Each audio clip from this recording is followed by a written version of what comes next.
What inspired you to become an IFS officer, and why did you choose to play this role apart from something else? IFS is a platform. I come from a family which values social service as one of the important aspects of giving back to the community. My father was a member of the Rotary Club, which is one of the leading international community organizations involved in community service and social service. He's been a member since the club was founded in my district, in my hometown. My mother is a member of the Inner Wheel Club, which is again an organization, international organization dedicated to community service and social service. So when we were brought up in our childhood, giving back to the community was something that was very much integral part of our thinking. And when I joined the software company, I had two options. Either I continue my profession and then I contribute to the community service as something that is outside my profession, or I had the option of choosing a profession which had an element of public service inbuilt in it.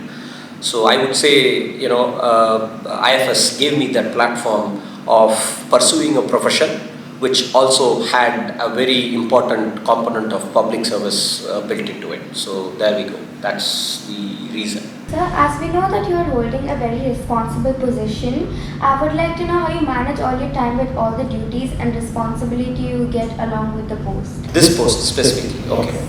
Now I have the most easiest job in the embassy, I would say, because I have the ambassador who is our leader, under whose vision and guidance we all work, and I have under me the various heads of the wings who execute the vision and guidance of the ambassador.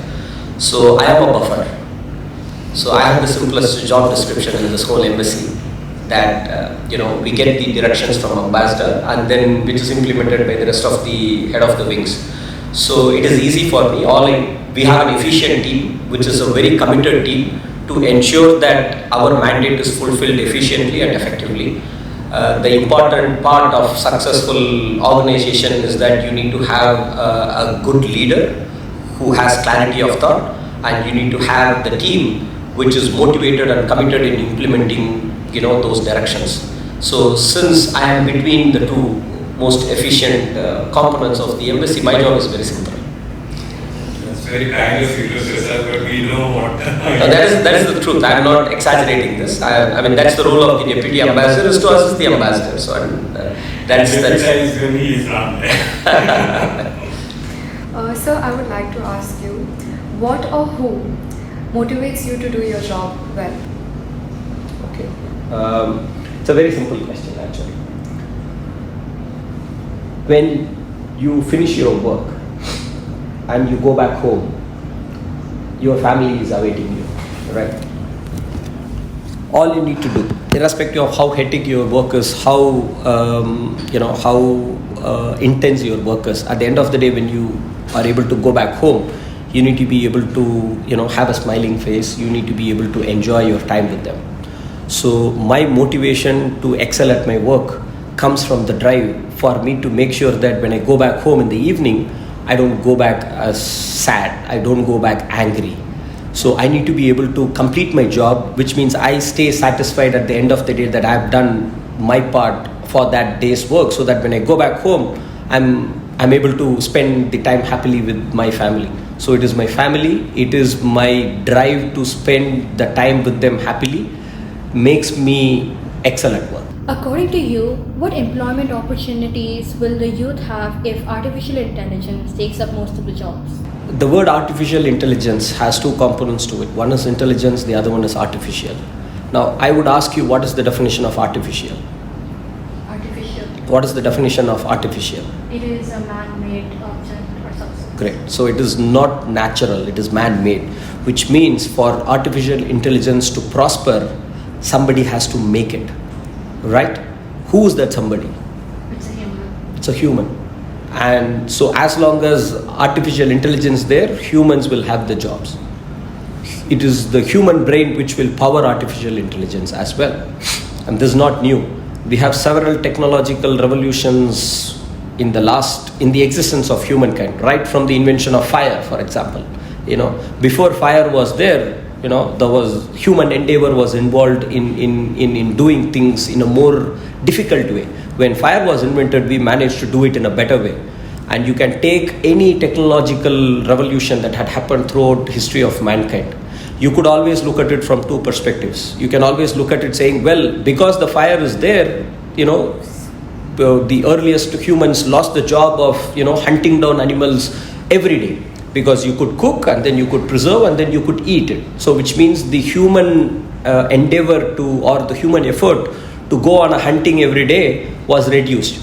You can equate that as job loss, saying that, earlier I was going every day for hunting, now I've lost my job, I don't have to go for hunting. Or you can look at it in a way that now I have the time I spent for hunting is reduced. How can I use it productively?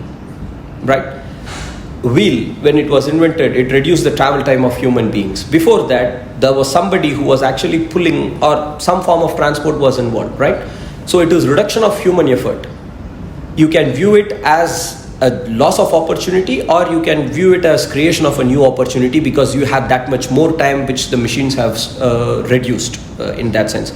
So I would always view artificial intelligence also from that prism, saying that you can view it as a loss of opportunity in terms of employment and jobs, or you can use it as saying that here is a tool which I can use creatively to create more opportunities for mankind. I think artificial intelligence, according to me personally, is not a threat to the future generations. It's actually an opportunity to the future generations to enable them do things more efficiently and also create more opportunities for human betterment. What is the difference between an embassy and a consulate? It is an administrative difference, actually. For the common public, both are the same entities. Embassies or high commissions, as we call it, every single country has only one, embassy or a high commission, administratively. So we have one ambassador whose office is the embassy. And in Commonwealth country, you are familiar with Commonwealth, the former British ruled territories which became the Commonwealth. So in the Commonwealth, they call it the High Commissioner. So you have, for every country, you have the ambassador or the High Commissioner, and the place where he sits is the embassy or the High Commission. But then in vast countries, like the US, like, Abu Dhabi or UAE, where there is a lot of Indian community, we will have to ensure that the services that are provided by the government reaches every single citizen. So for administrative convenience, what we do is we divide a particular country into different territories, depending on the services that are provided by the embassies, and then we establish these administrative units which are called the consulates. So in a large country like say the US or UK, where we also have a large number of Indians who are present, in a country like UAE, which has the largest number of Indian citizens living abroad. So it is impossible for the embassy alone to manage, all the services. So we have the embassy, which is based usually in the capitals of these countries. And then we have consulates, which are the administrative units providing various services like consular services, economic and commercial services in various different territories of the same country. So that's abroad. So you will have always one embassy or one high commission, and you will have multiple consulates in the same country. But you will not have a consulate without the embassy. So consulate comes under embassy? Under the embassy. So ambassador is the official representative of Government of India abroad.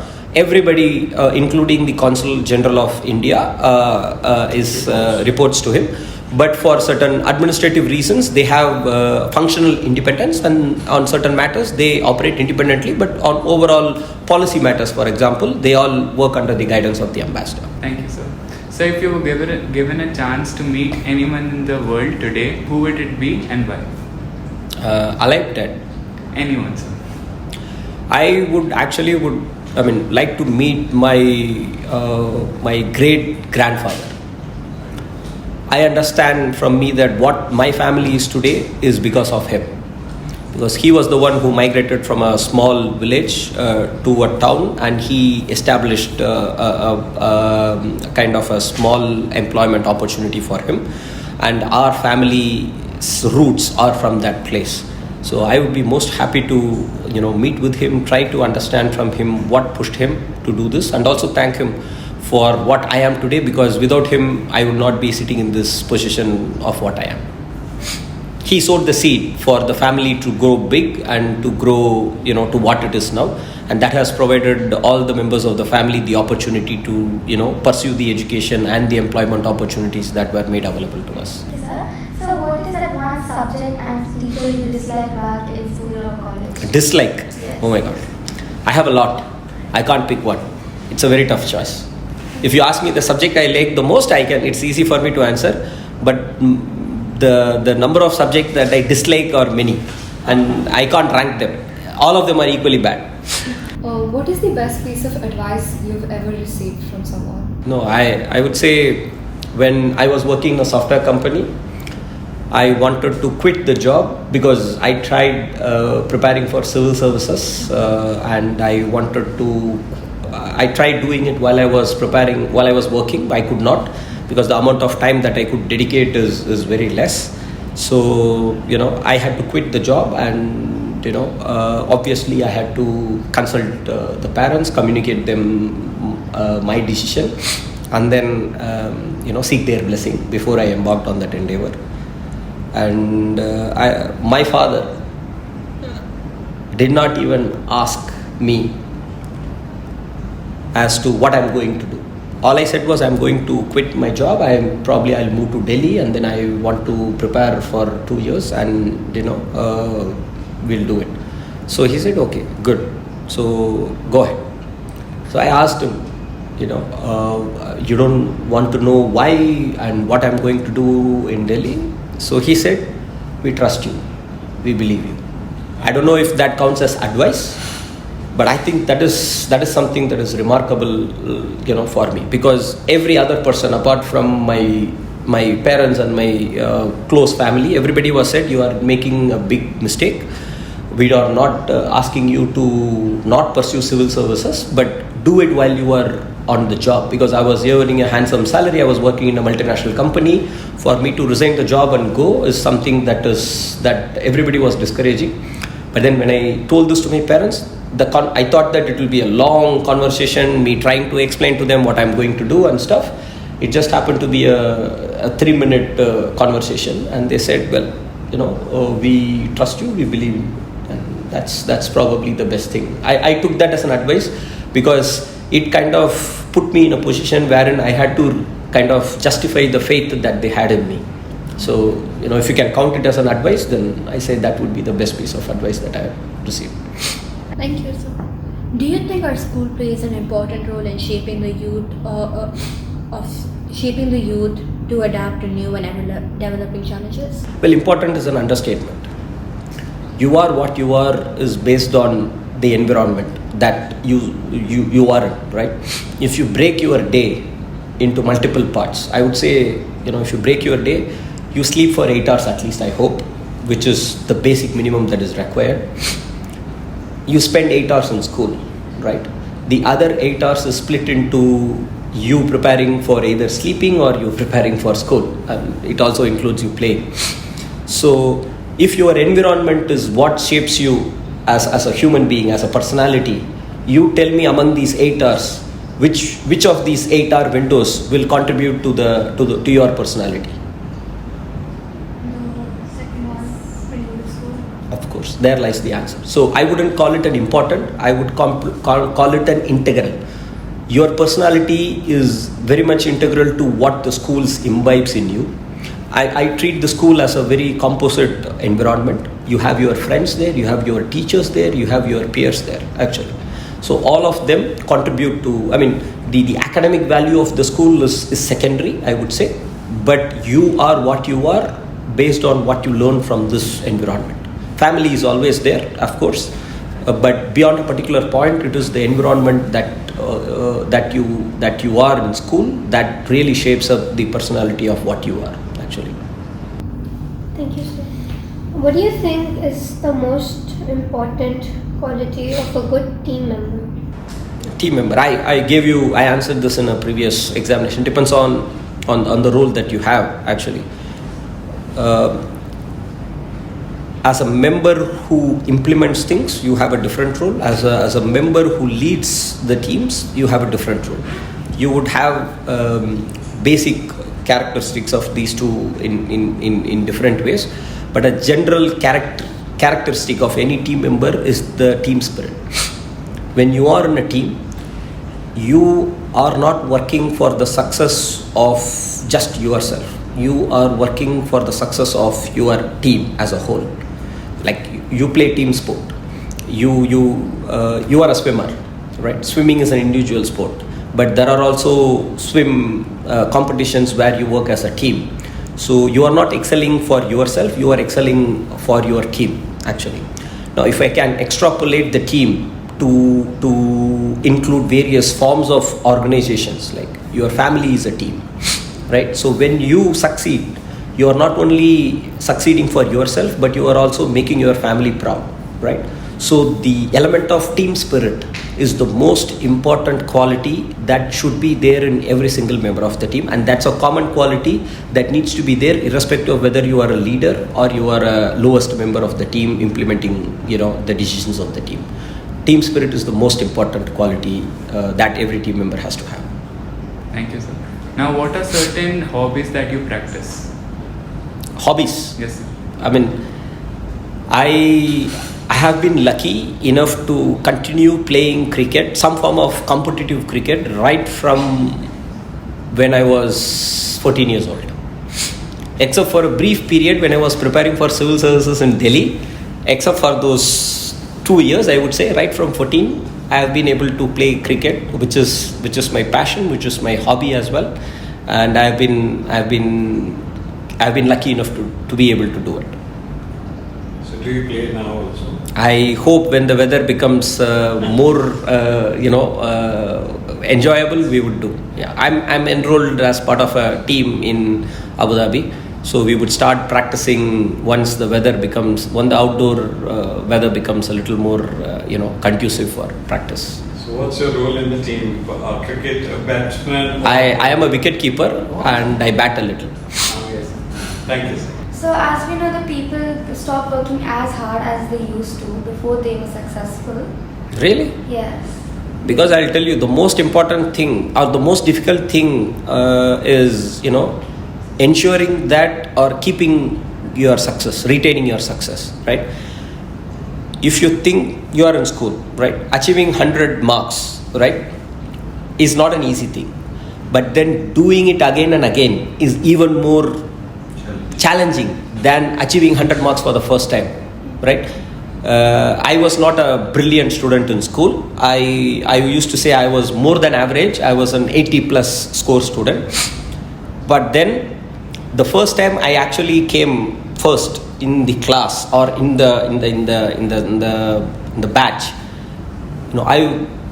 our school had a tradition of recognizing people who did well in academics and extracurricular sports and in everything. I was used to getting these recognitions in extracurricular activities because I was a sports person, I told you, and I was also good in elocution, public speaking. So I had those skills, but I was on the academic side, I was always an 80 plus student, not a 95 plus student. But I was lucky once when I was in grade 7 that I became a class topper and then I became the batch topper as well.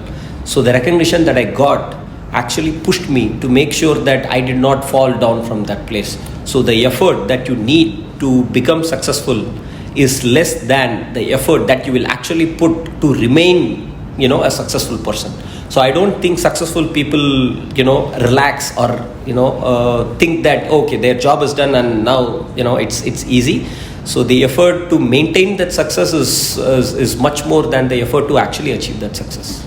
Have you practiced any sort of traditional art forms as a child or even in your youth? My mother tried hard. Now, as a person, you cannot be good in everything. So you have your strong points and you have your weak points. I guess this is one of my weak points. My brother, for example, he was a great mridangam player.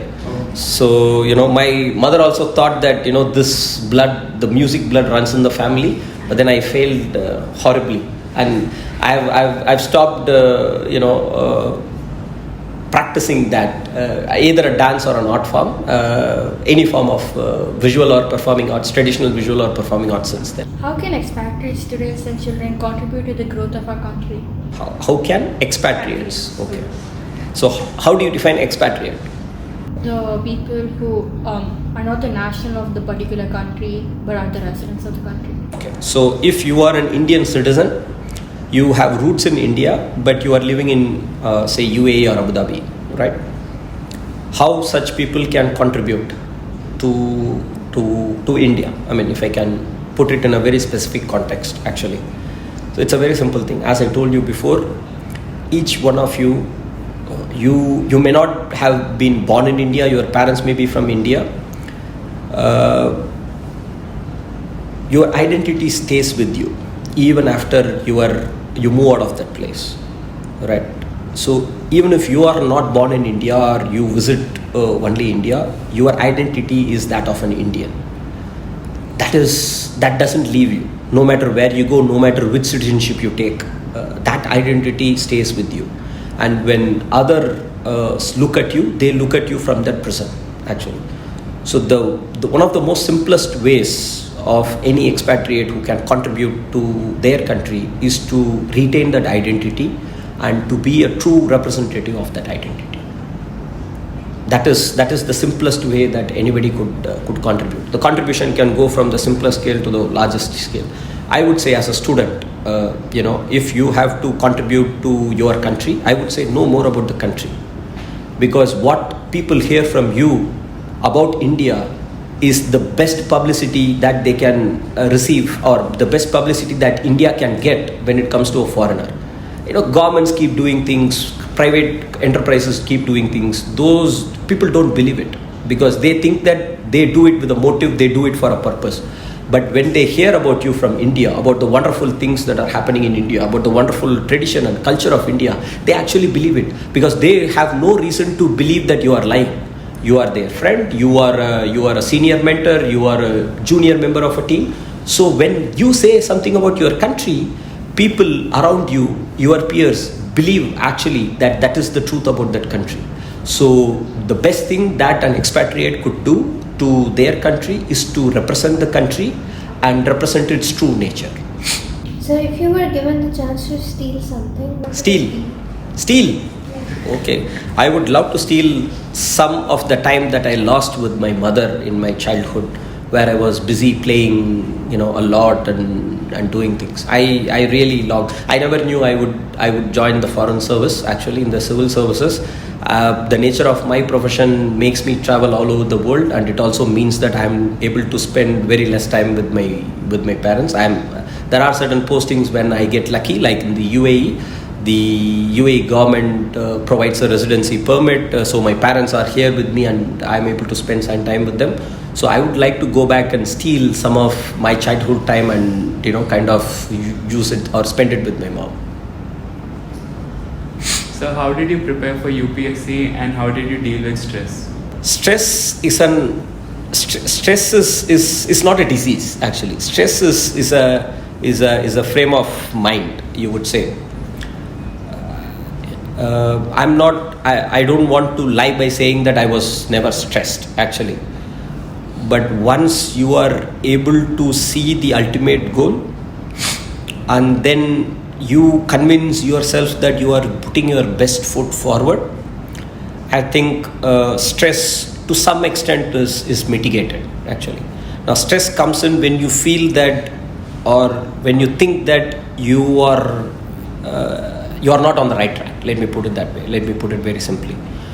I think the best way to look that is to evaluate yourself constantly and make sure that you are on the right track, actually. How you deal with stress, I think it is very personal.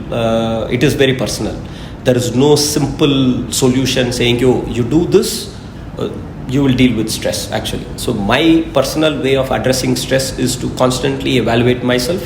I know that this is the goal that I need to reach. Am I on the right track? If I am not on the right track, what do I do to be on the right track? I think that is the path that I took, and then try and deal the stress as it came along. In terms of how you do it, it's very personal. Everybody has different ways of dealing with it. Actually, I'll tell you, I'm a sports person, so I used to shout a lot when I play. Right, that is my way of dealing with stress. So when I hit a bad shot, I turn back and I curse myself. Right, when I was playing when I was playing cricket, you always have a wicket keeper behind me. So I play a bad shot, I turn around and then I abuse me. People would be, wondering as to if this guy has gone mad or not. But that's my way of handling stress when I am on the field. Of course, I can't do it in an examination hall when I evaluate a question wrongly. If I shout at it, then I'll be, thrown out of the examination hall.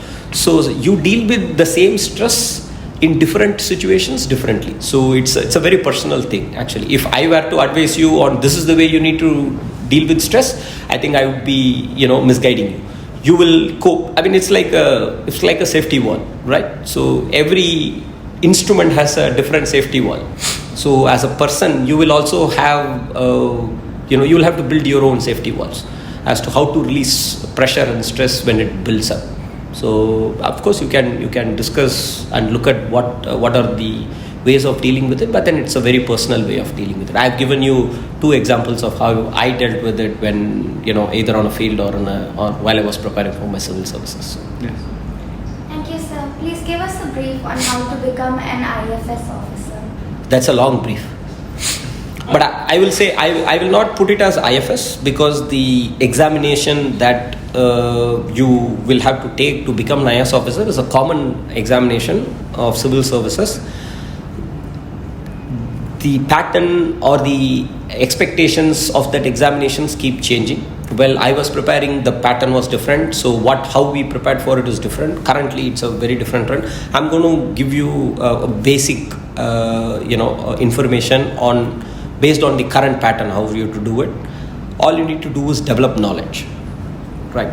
So once you develop knowledge about what is happening around, be it international affairs, be it domestic affairs, what is happening in India, that is a good platform based on which you will be able to prepare depending on the existing pattern of the examination whenever you want to take up civil services in future.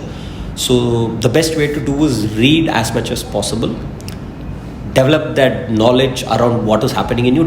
Your school will imbibe you general knowledge in the sense about science, maths, history, geography. That is taken care of by the school.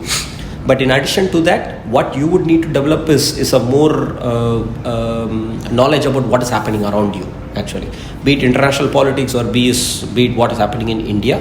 Just read enough books, enough newspapers. You should at least read, by the time you are 8, in grade 8, you should start reading at least a newspaper. You can start reading the sections which interest you the most.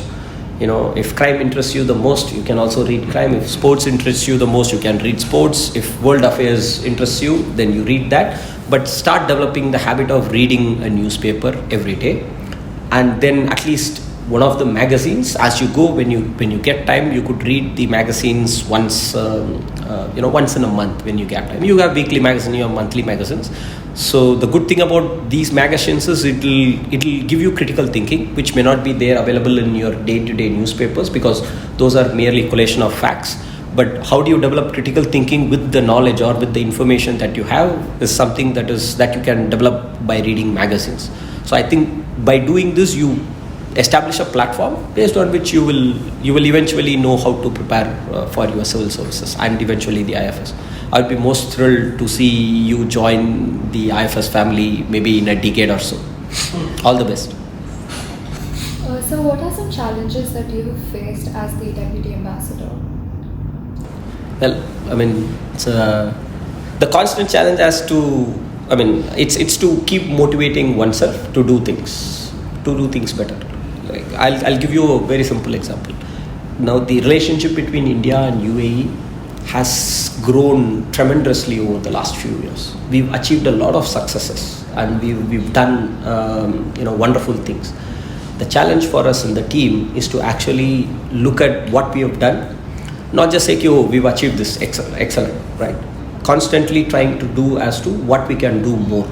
So the challenge is to always try and come back every day and say, okay, what can we do more? I'll give you a simple example. We just finished the celebration of the International Day of Yoga. right? Last year, when we did the celebrations, we had about 5,000 people, who kind of came together, and we had one of the largest celebrations of yoga anywhere in the world. We did it in the Sheikh Zayed Cricket Stadium. So this year, when we started our preparations, last year was like a pinnacle, getting 5,000 people to be part of a celebration. So we thought, can we do something better this year? So, we then structured the event in such a way that we will not do one big event, but we will do multiple events, but then we will engage different target audience. Like last year's event was mainly for the Indian community, which is based in the UAE, which is based in Abu Dhabi. So we said, okay, why not reach out to the international community, which is based here, not just Indians but foreigners. So we roped in Louvre as a partner, and then we did an event with them there. Then what we did was we did an event to symbolize the India-UAE historic relationship. So one of the symbols is the Port Rashid or Mina Rashid in Dubai. Most of you are from Dubai and Sharjah, you would know about it. So that port or the Mina Rashid served as the umbilical cord between India and the UAE when traders from India came to UAE and the Arab traders from UAE went to India. So that was the umbilical cord which connected India to this country and this region at large. So we said, let's do an event to commemorate this historic venue, and then we brought an Indian naval ship as a symbol of this connection between the two. So that was another event. And then third, we did a community event in Adneg, in which a lot of school students participated.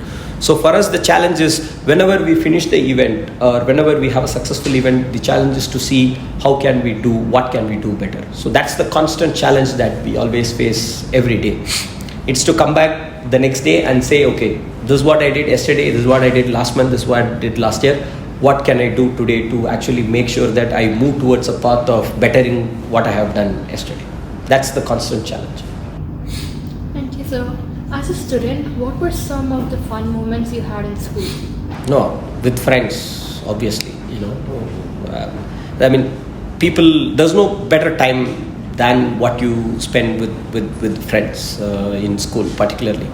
Even when I go back now, if you look at that amount of time that I spend, whenever I travel back home, first comes the family. We go visit our relatives and we make sure that our children also know the family and they are also connected to the family. Obviously, the next best moments are with friends whom I had spent time in school. I come from a very small town, so all of us had studied all our 14 years, including our pre-nursery and kindergarten, in the same school. So some of us grew up together as little children, as infants, as adolescents, and eventually as adults. So it's a very small community actually. So some of them are still in my hometown, settled there, doing businesses there, but some of us keep traveling from other parts of the country or also other parts of the world. So whenever we go back, we sit back, we rejoice those wonderful moments that we spent in school. Those are unforgettable memories, I would say. Those are the happier moments. How do you help as a Deputy Chief Commission to Indian people staying in UAE? Staying in UAE, okay.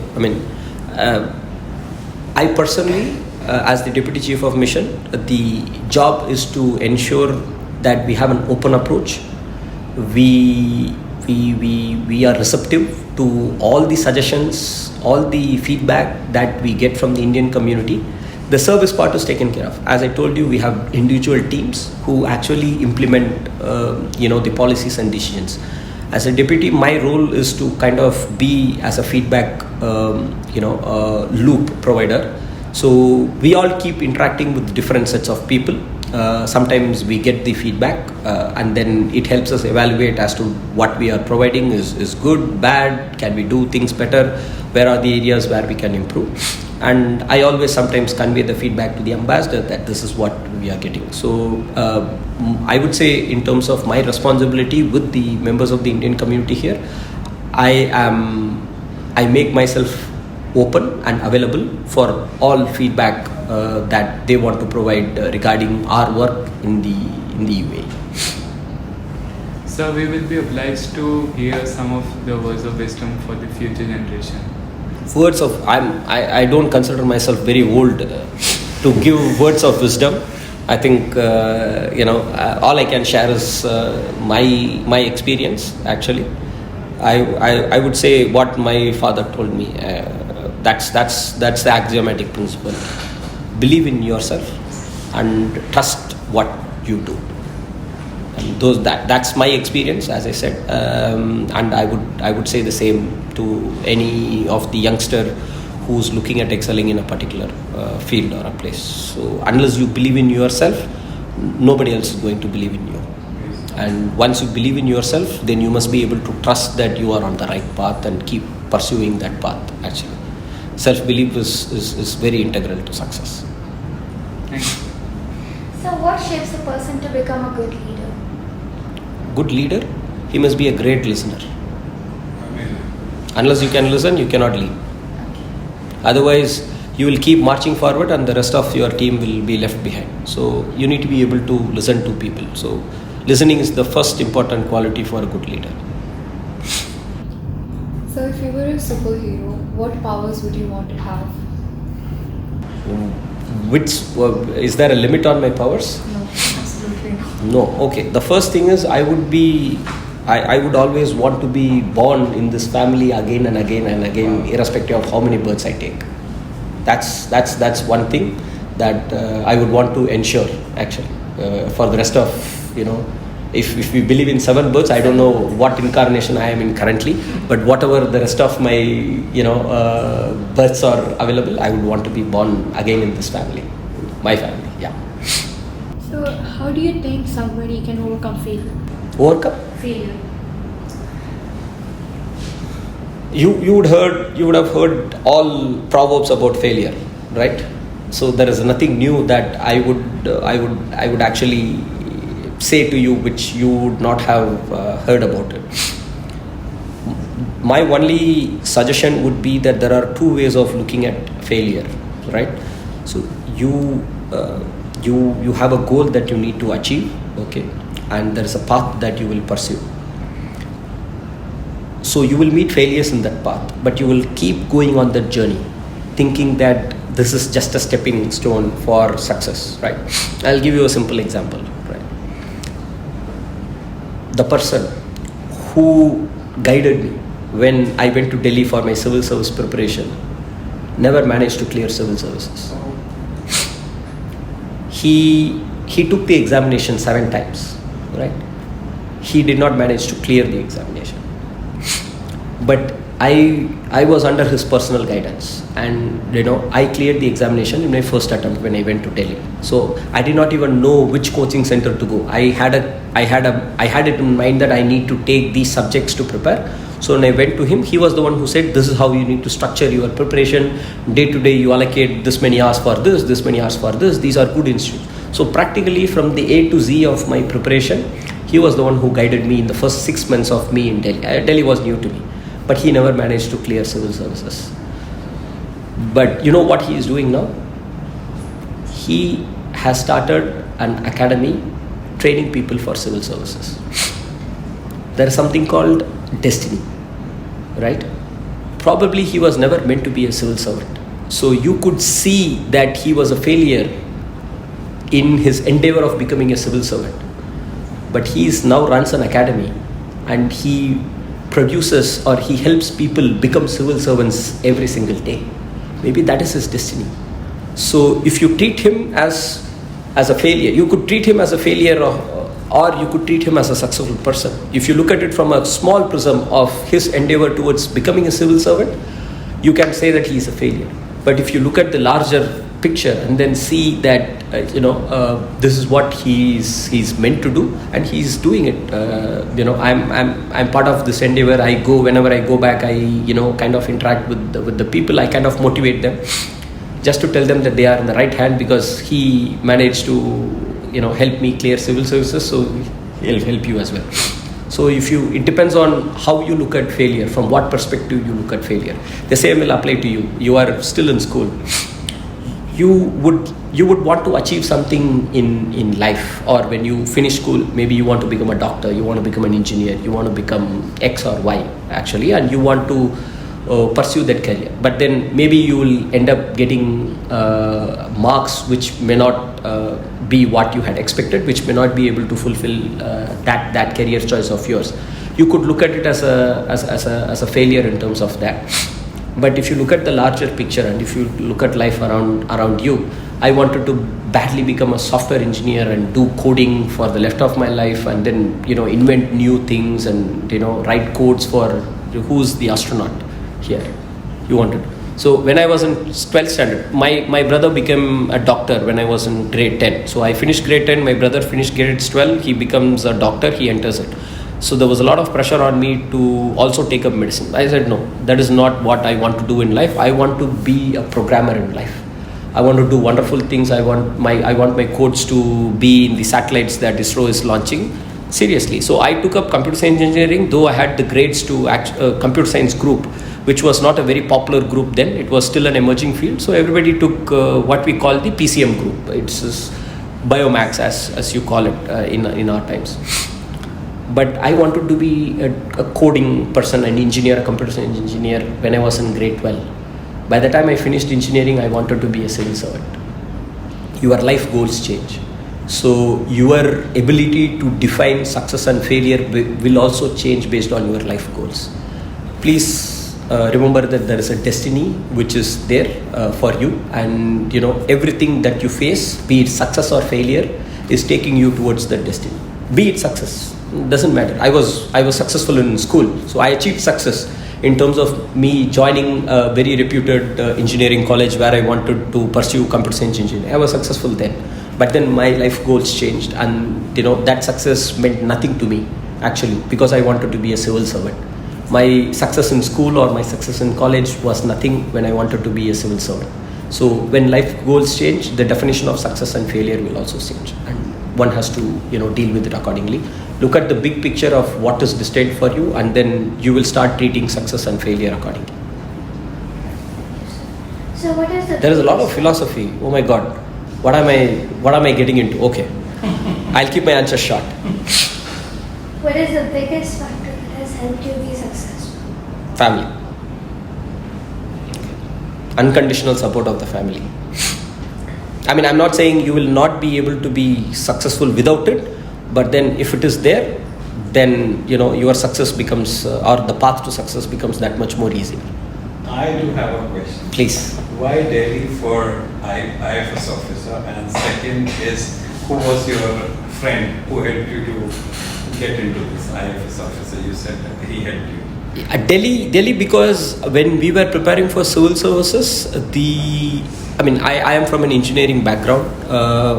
The kind of preparation that one needs or the kind of training that one needs was not available in my part of the country.